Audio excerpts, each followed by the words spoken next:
post-pandemic, is luxury travel likely to witness a significant leap? People had saved up, they were dying to be out, but where does the future take us? So we have Laure Morvan, who is based in Dubai. She's the Chief Development Officer, India, Middle East, Africa and Turkey for Accor Hotels. We have Mary Gostelow, who's a Global Ambassador, travel writer and influencer. She is the author of the Bible. We also have Mr. Rohit Khosla, the Executive Vice President, North and West IHCL.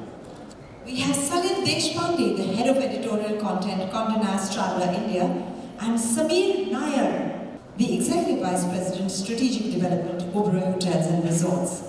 And I'd like to hand over to the moderator, Rattan Keswani, who is an industry stalwart and former Deputy Managing Director, Lemon Tree Hotels.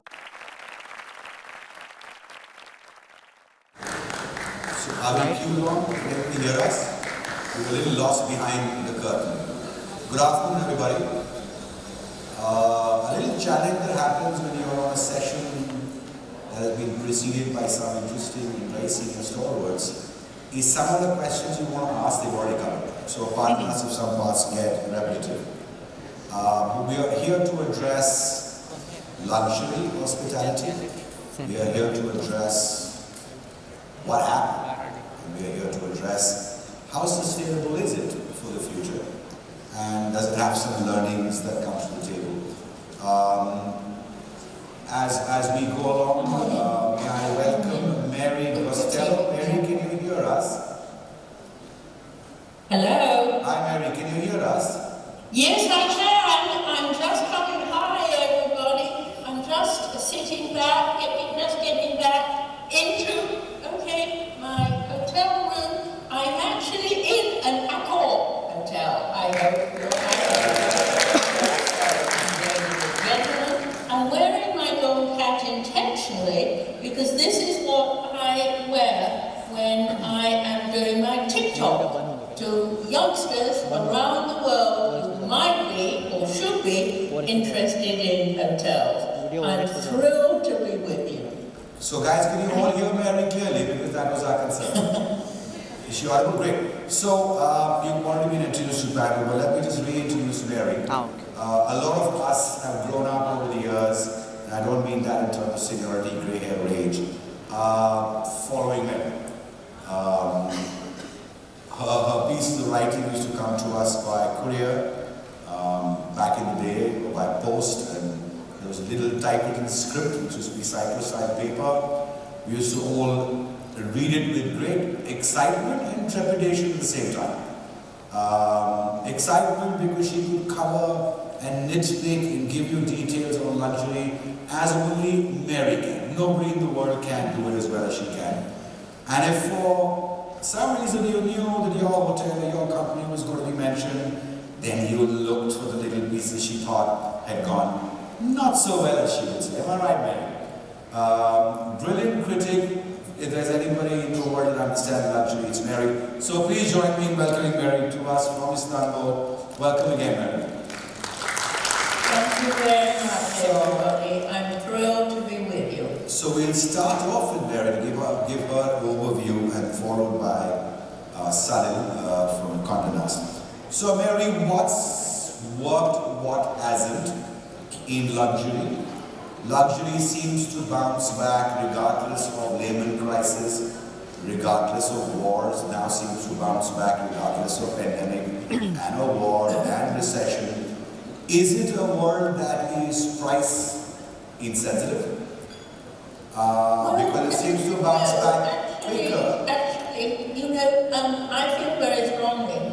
It is not price insensitive. It is value sensitive. This is the crucial thing now. It's not price, it is value. And if we think of the people who have more than others, they still have to pay the same for one lemon. And by the time they've taken the price of that lemon, and I said lemon intentionally for you, by the time they've taken the cost of that lemon away, the people who have a lot more still have a lot more. So that's the reason they have the wherewithal to travel. And it's not, I'd like to say quickly, it's not only travel, they're spending in all kinds of things. I've just been researching a fascinating company called 7879, which is designing and selling jewellery that you can sell back to the person from whom you bought it and make a profit on it as the value goes up. Remember. They're investing in jewellery. They're investing in clothes. My goodness, if you want a Serpentine Oberoi bag, the new one that's just come out, I can only do it in English pricing, it's £780. They're investing. If you want to buy a private jet, there's such a long waiting list, and you have to put down a deposit. And it's worldwide. Now, I could give you an overview of the whole subject of this fascinating panel, but I must allow my fellow panelists to come in. So may I hand the floor back to Goa. So let me just come back to you for a minute. So somebody said it's very difficult to define luxury and the luxury customer. It's an experience that makes each customer feel that every interaction was for them. It was unusual, it was interesting, it almost seemed personalized to perfection, different from somebody else who was in the same place. And that's why their needs and their sustainability or the continuance becomes an interesting exercise to go through. But before coming back, addressing Salil, is there any 2 or 3 things that the same luxury customer is looking for differently? If you remember, we discussed it before. Are there a couple of things that they didn't expect or didn't desire that they're looking at now that all hoteliers or service providers must now adapt or add to their level of value? I think that every customer is now looking not only for value, but for the experience of being in a place. They almost, and I hate to say this to so many hoteliers in the audience, they almost are less concerned about the hotel than the experience, the view from the window, the experience of the bed, the smile from somebody who brings you your morning wake-up tea. Every little experience counts far more. And this is more than ever vital. Again, this is universal and all ages. So we can actually separate the ages, because I'm seeing that with the younger generation, the millennials traveling, for instance, yes, they'll still spend, and they might look like ragamuffins coming in tacky jeans with lots of tears in them and wearing sneakers, but boy, they could be Yeezy sneakers, and we all know how much those cost. They want to get value from the place that they're staying in. Now, by the way, the Yeezy sneakers will not have big signs on them. The shirts will not have big brands all over them, unless the wealthy are new money. And I was talking to a hotelier the other day who had spent a long time working in India, but we were talking generally. And he commented how, yes, you can tell when first-timers are arriving in a hotel. If they're new money, they're brandishing expensive bags, and they've got a tie. No, they don't need a tie any longer. They're flashing a watch around. If it's old money, they don't do that. So I find that fascinating, and this is becoming more apparent. Another thing I'd like to say before you hand over to my fellow panelists is that I'm seeing more and more of all ages, they want to belong. Look at the rise of private members' clubs.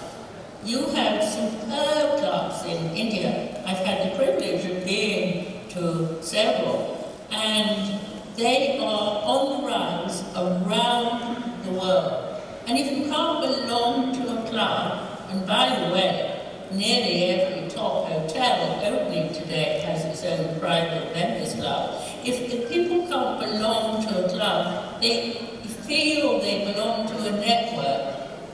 It could be YPO, but through the hotel side, they feel that if they join, if they stay in one hotel group the whole time, let's say Taj or Oberoi or Dalila, they rely on the loyalty program, and Accor is very strong in there, as a kind of network. And the overall network, more and more, is Global Hotel Alliance. And I was just in on Chris Hartley's panel just now, and the networking is taken more and more seriously right now. Wonderful.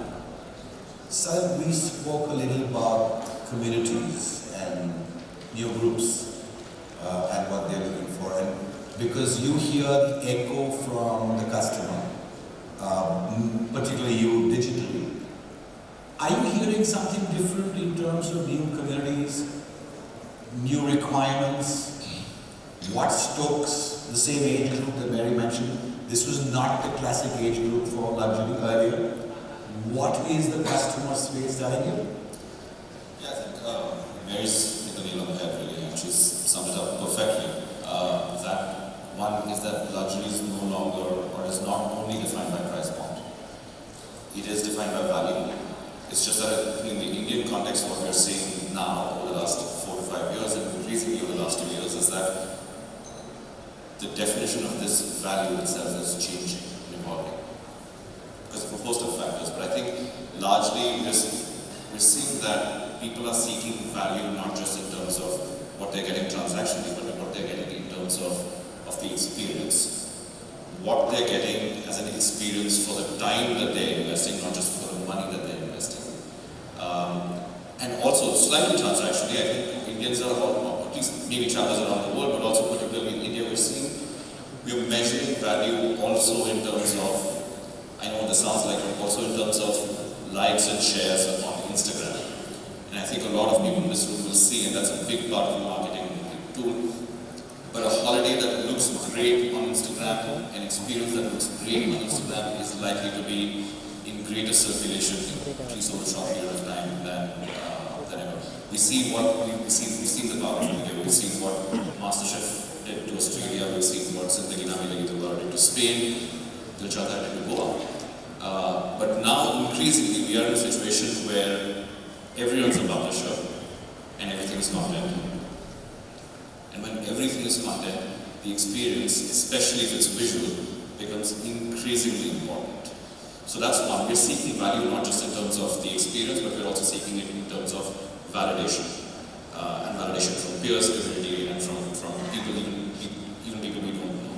That's one. I think the second interesting thing that we're seeing is that we have two emerging sets of travelers in the luxury segment. One, as Mary mentioned, is of course the old money.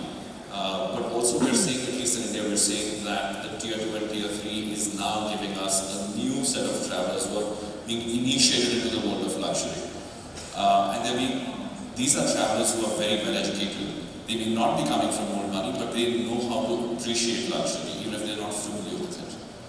They know their whiskies, they know their wines, they know their gins, they know their coffee, even.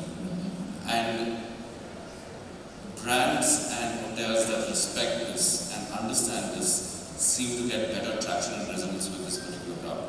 Brands that don't talk down to them, but acknowledge their presence, acknowledge their awareness, acknowledge their expectations, are the ones that seem to do better. I think Mary has possibly a comment which she wants. Actually, I couldn't agree more. Content is king, and everybody is hungry for the right kind of content. And funnily enough, half an hour ago, I had a message somebody I don't know in Mauritius inviting me, and I don't know these people, to go to Mauritius to advise their brand in the entire area on how to get better at storytelling. Because the problem with Instagram, the problem with all the, I'm a publisher, look at me, is that you can put up beautiful pictures, but a beautiful picture does not have the keywords that say even more. And that's why, and I don't want this to sound like self-promotion, I am adding another communication coming out the end of next week, which is a 400-word weekly briefing, the inside story of what I think people should know. One photo, but just key words. No fluff, no bluff. You're absolutely right. And I would entreat, together with Salil, I would entreat every hotelier in the audience to go for storytelling. It's so vital. It's more vital now than ever before. Great, perfect. I think Salil mentioned this morning too. So it's one personal aggrandization, if I may call it, and how it gets recognized. And so you're entitizing yourself in a form, and whether as partners in their experience, hoteliers need to learn from it. But it's all about new stories. It's all about powerful stories, putting you in a new space that gets recognized. So go on, you got me interrupting you. So you mentioned a couple of very interesting pieces around that when we were talking in the morning. So go on, please.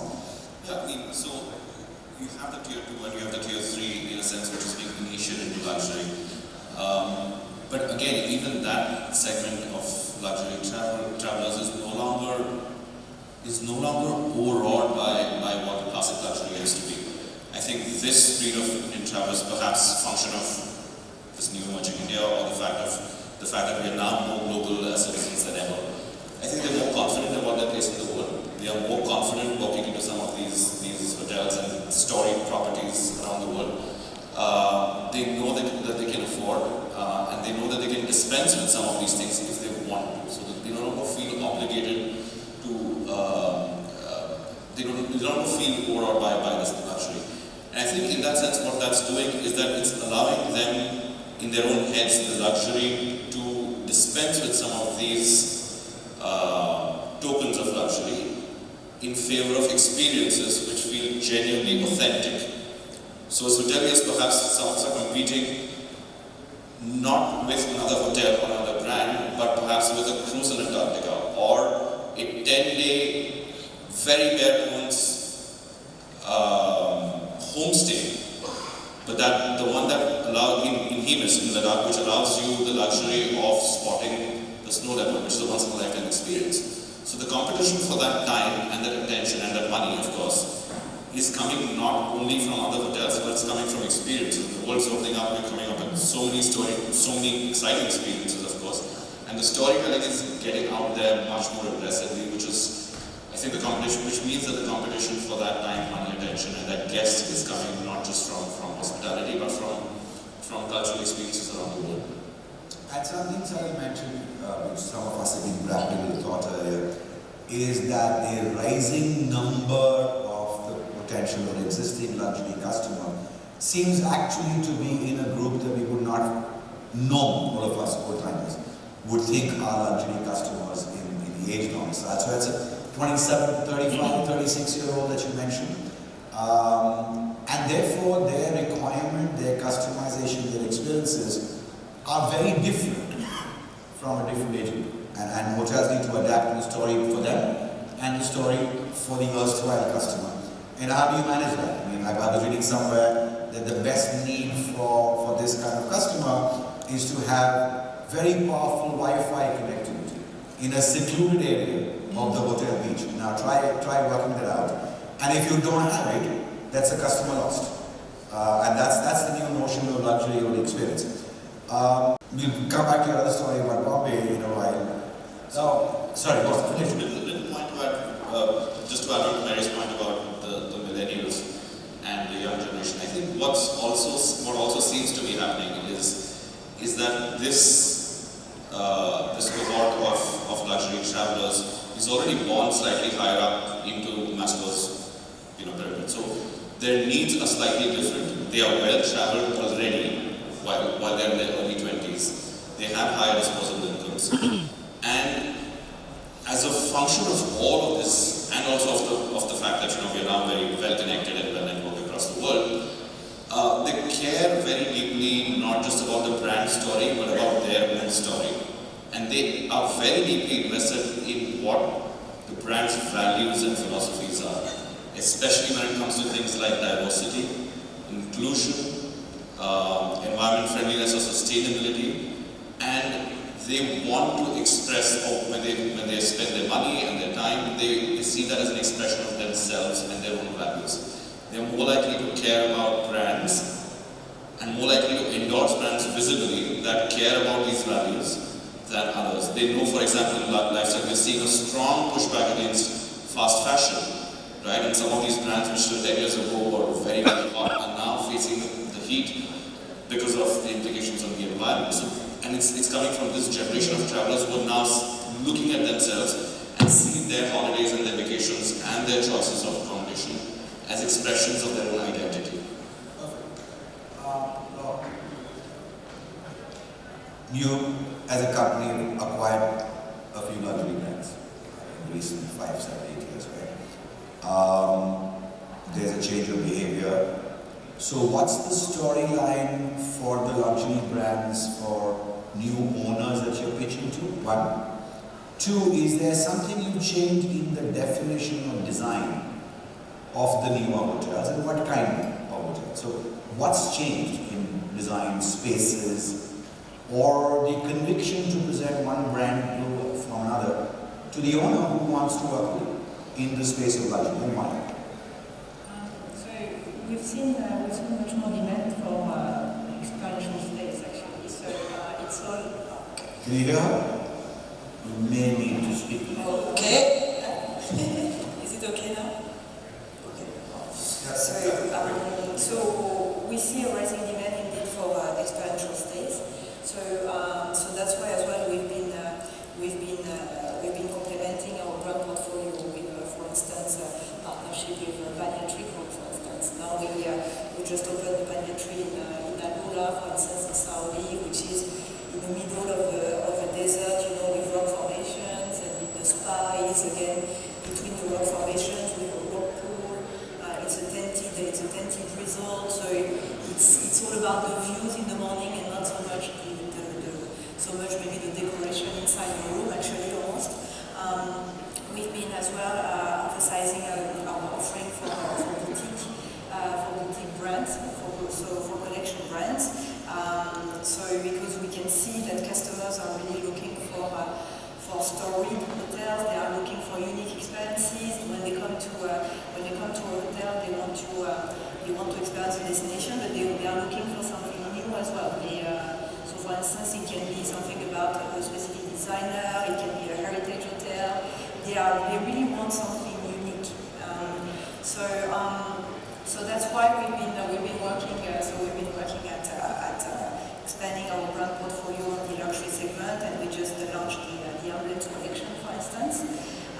So Orient Express was, of course, a wonderful partnership from the group. And now we have trains with Dolce Vita in Italy. So 2 palaces will be converted to hotels in Italy. I'm sure you've seen about the yachts and the silent seas. So really, everything is about experiences, as actually both rightly said. So, and then there's as well another point, which was about maybe family time, I would say, about family vacations, and then we've created a new platform, which is the Accor Inclusive. We are relying on the expertise we gain from our partnership with the Ritsos brand from Turkey, which is an all-inclusive brand, and therefore now we can operate some of our hotels under the all-inclusive model. So, for instance, you may have a Sofitel all-inclusive, right? And that actually actually, the way we operate those all-inclusive hotels is not only about F&B and of course a wide range of restaurants and food available all day.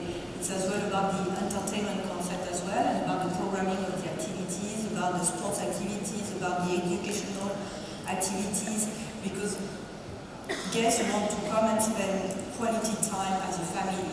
They don't want to just drop the kid at the kids club anymore. They want to have meaningful moments with them. They want to really have the impression that they spend a week with their children. Yes, Mary? Sorry, Mary, say something. I want to pick up on, and you're absolutely right. Time, as you were saying. And this is vital. Since the pandemic, time means a lot. And this is time to experience the hotel you're in, time to plan the next one, time to think of the environment. And we haven't really talked about ESG. That is now being taken for granted. I don't hear people saying, oh, well, I'm not going to XYZ hotel because they still use plastic toothbrushes. Oh, and by the way, luxury today requires being given a toothbrush. It never used to be the same, but now so much more is disposable that one needs a toothbrush. And I do get regular travellers, the kind of people who only travel by private jet or in first class, complaining to me about a household name hotel which didn't provide a razor. Yes, you can guess it was a man complained on that. So time, and I agree with you, Anne, about the importance of family groups and family times and travelling in extended families. But I'd also like to put in that there is a big growth. Salil, I don't know whether you've noticed in this, in solo travel. Not because somebody doesn't have a family, but they want to get away from that family, or perhaps the family says go away for a trip. More and more people, women are more venturous and they will go traveling by themselves. I'm actually going on a cruise by myself fairly soon. I'm getting away because I've got a birthday and I don't want to be around. But many people are now traveling by themselves, both sexes, all ages. Thank you. So for Samir and Rohit, I promise last big word today. Two parts of the question, so answer them in whichever sequence you want to. Any difference in the segmentation or any new experiences that you've seen for your group? Number one. The growth or the sustainability seems to be more in resorts, whatever your definition of resort, boutique or otherwise. How would you bring that same growth into luxury hotels, which are actually the cash cows for most companies in India, in the cities? And is there a differentiation in learning from the resort experience that the city hotels can bring in? Oberoi did a good job during COVID of protecting, the service standards. So I'll let you go first, and then he's got the largest portfolio within India between city and resort, and then you can wrap this around before we bring somebody else in. So Samir, over to you. Thank you. I don't believe there's going to be any massive differentiation in experiences that has been created. Of course, one has to respond to the situation of COVID, has to respond to the situation of changing business and react to it, which I think we've done well. We'll continue to do so, but have we gone out and sort of tried to market the property in another way? Have we tried to bring out any new features in the property or any of our experiences per se? I don't think that's been the case at all.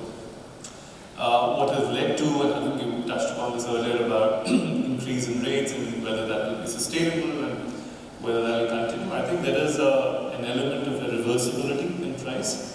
And part of it has got to do with the cost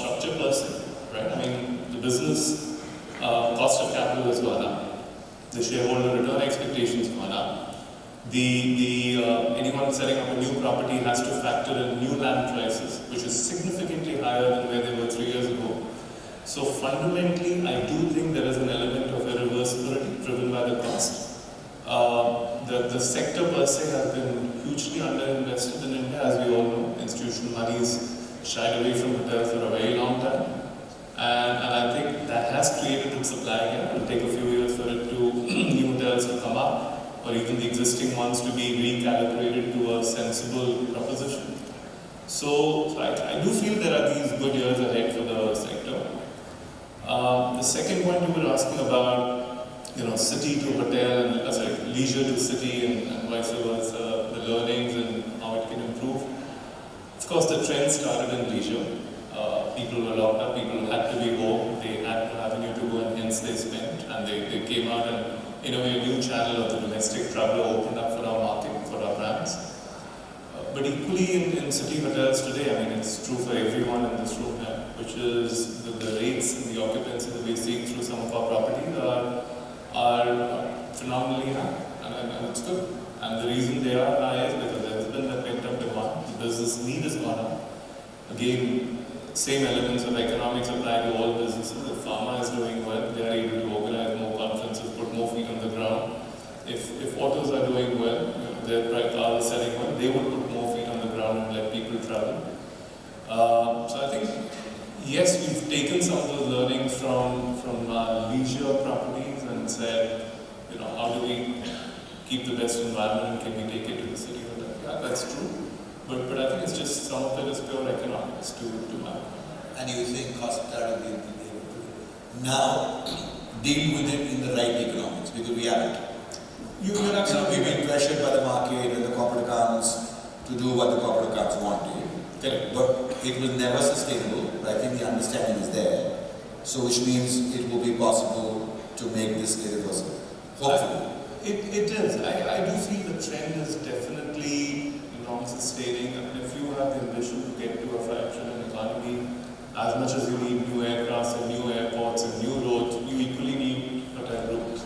And has the demand, has the supply of the hotel rooms kept up? Has the sector between 2013, 2012 to 2018-19 invested as much? The answer is no, right? I mean, it is a cyclical industry by definition.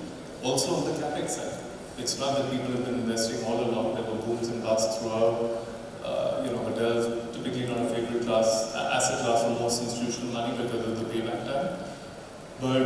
But today that is proven to be wrong. I mean, the number of the queries going around, the number of signings happening, the number of investments happening are really increasing.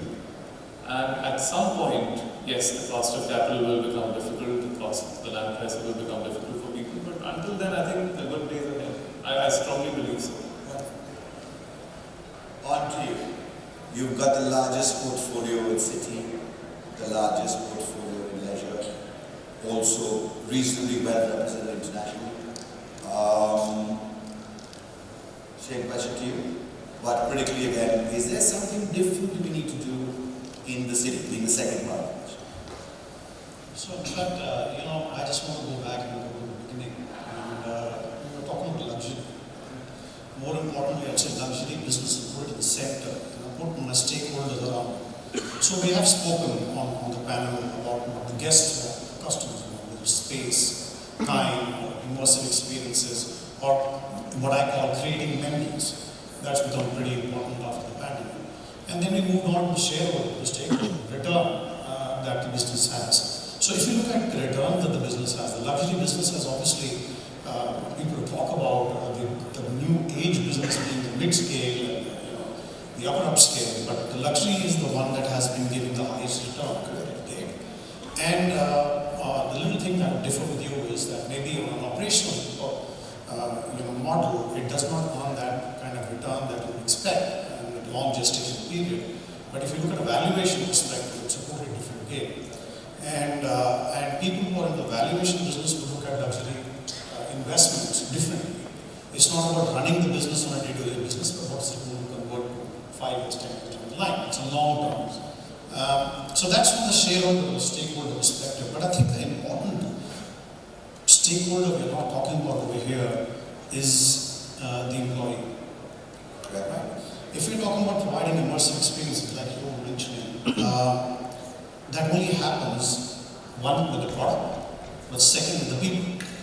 And there's a luxury mindset that attracts the right talent to luxury brands.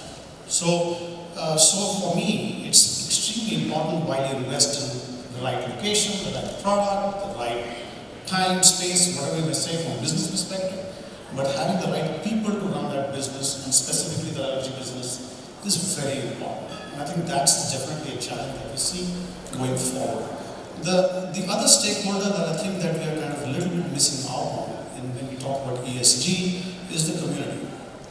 And a lot of the immersive experiences that you were talking about, we are now offering to our guests is basically immersive experiences in the community, right? So you go to a village and you spend a day in the house or home, a hut of a villager, or you go into a field and spend the day tilling the ground and taking care of the wheat and things like this, because that is something that people don't do. It's out of the ordinary. And immersive experiences, community plays a very key. Today, the new age travel, the new luxury travel is very important. You're thinking about where is my money going? Is my money going only to fill the coffers of some rich people who own hotels or rich organizations, or is it going back to the community? And I think that is where more and more luxury brands are focusing on community growth, involvement, and development. And if I combine both the points that I was talking about, which is people and community, I think we need to ensure that we are working in tandem with both. We need to attract enough people from the local community to be part of the luxury experience. To give you an example, we have the safari lodges that we were talking about, immersive experiences, people going to look at tigers or leopards or wildlife. We work with the Bharti tribe in Madhya Pradesh, which is known for its tracking skills. So they work with us and they work with the naturalists, and they give that immersive experience to the guests and teach them about tracking skills. So what I'm trying to say is community involvement today is extremely critical for the luxury customer.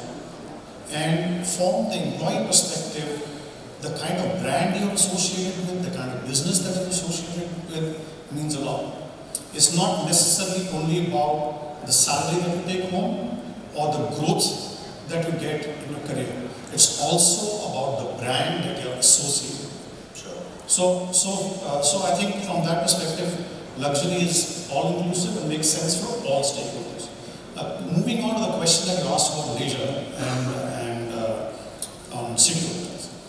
So, just a data point, in the last 5 years, we have grown from 31 hotels in the Taj Group to 75. That's despite the COVID, right?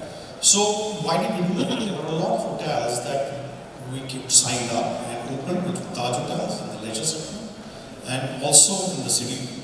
And it's been, I wouldn't say it's walked, it's kind of equal, to be very honest. And we've had a lot of conversions and investments in hotels that want to move up the value chain and move to the luxury positioning. So people are investing serious money in upgrading products. So what really is happening is that people are moving towards the luxury, whether it's in leisure or in business, but they're moving towards that because of better return, better positioning, a higher brand value, and also good return in terms of asset. So I think this is very important. It's not about leisure, it's not about city. Yes, leisure recovered very quickly after the COVID because everybody wanted to travel. Everybody knows that. So leisure recovered quickly, but now business hotels are recovering equally quickly too. So if you look at the last 4 months and you look at the last quarter results of all major hotel companies that have significant holding in the luxury sector, these hotel companies are doing exceedingly well. So it's not as if it's only leisure, it's also business. Business hotels are back. They're definitely back, I can guarantee that. So just chatting that paradigm, so short question. Once the visa situations become easier, right? A lot of this has been pent-up demand.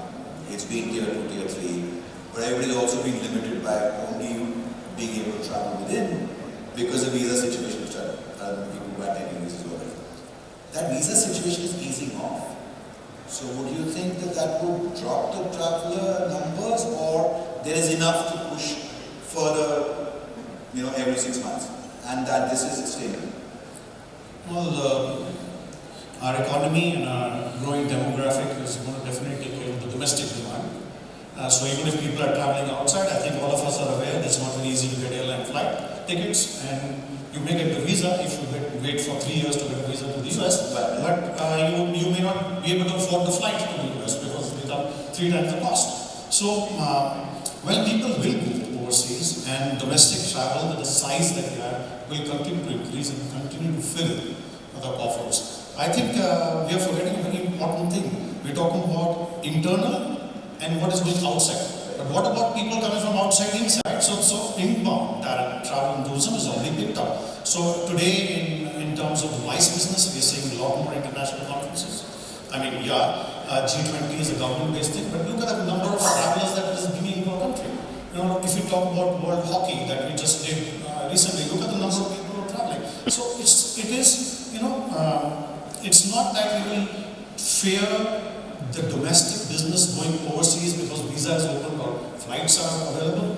It's also about attracting and making India a truly incredible destination, which creates memories. So I think there's going to balance out. I don't think there's nothing to fear. So guys, if you haven't bought the IHCL stock, please do, because it seems to be at least happy times for the next 5 years. It's about experiences, it's about personalized recognition in our community. It's about both these things getting married together and the true understanding of individualized luxury becoming clearer. There are opportunities that you and I spoke about, but I'm not sure we have the time for it. And the fact that I think there is a growing need to understand the younger customer, that's critical. The younger customer is also very, very focused, and as Mary also pointed out so on who is doing the best on the ESG or the sustainability platform. And my advice to everybody here would be, I know a lot of big hotel companies are doing a fair amount. The smaller companies aren't. So you're losing an opportunity. Don't take it as a cost, you're losing an opportunity from the segment of customer that you want to attract. And whoever's doing it, guys, and I was part of these two exercises before, just simplify the message. Because just having, little banners under your brand logos which say responsible luxury or understandable luxury or whatever, that customer doesn't understand it. They want you to be simple, specific, and the 3 things that you do best, which would attract them to stay with you over and above the experience. Would you agree, Salil? We talked about that. But if you can put those 2 pieces together, I think all of you should feel comfortable that it's kind of the years that everybody expected pre-COVID. It's there, they're there, and I think the next decade should be wonderful. So a trick question to all of you that we didn't talk about or write about. One individual thought from each one of you, and if somebody gives your thought away before, that's your problem to quickly think on your feet. One little advice to everybody here that you believe we haven't spoken about that says, guys, do this and you will do better in luxury. One thought, but don't repeat the other person's thought. So we'll give the lady the first choice. Mary, I'll come to you last. We spoke about this. All right. Okay. So go for it. One advice to everybody here saying, one thing that is personal learning that says, do this, guys, show it up. As I said, put experience first, right? So people should remember their stay, not only the hotel. I said put the experience first. People should remember the whole stay, not only the hotel. Okay. Go into a new destination, something that you've not done before. Expand, go in, set up a hotel in a new place, and get people to it. Regardless of the location. Anywhere.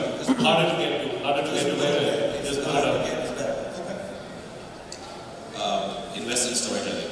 Create authentic experiences and also invest in making sure that people get access to those things through all kinds of digital storytelling formats. Just invest in pure storytelling. And so just to add on to that, put put people at the center of all of these stories. You work for at many levels, but the fact is that at the end of the day, people connect with people. That's your interface. The brand is just a brand, but it's actually the people. So invest in these experiences and put your people at the center of all of these stories. And I think your people's stories of success and what they do best for the customer should also find focus in the stories around your brand or your company or your brand. Last word, as usual. Promise to you. Thank you. So, for everybody in the room, we are all hoteliers. And I think we need to keep the passion up to deliver luxury experiences because it makes a guest smile, it makes an employee smile, and it makes our shareholders smile. So I may just add to it. I think, at least within luxury, guys, bring back the fun of hospitality, the pleasure of innkeeping back where you treat a customer, because I think that's gotten diluted in the larger growth and dealing with other classes of hotels.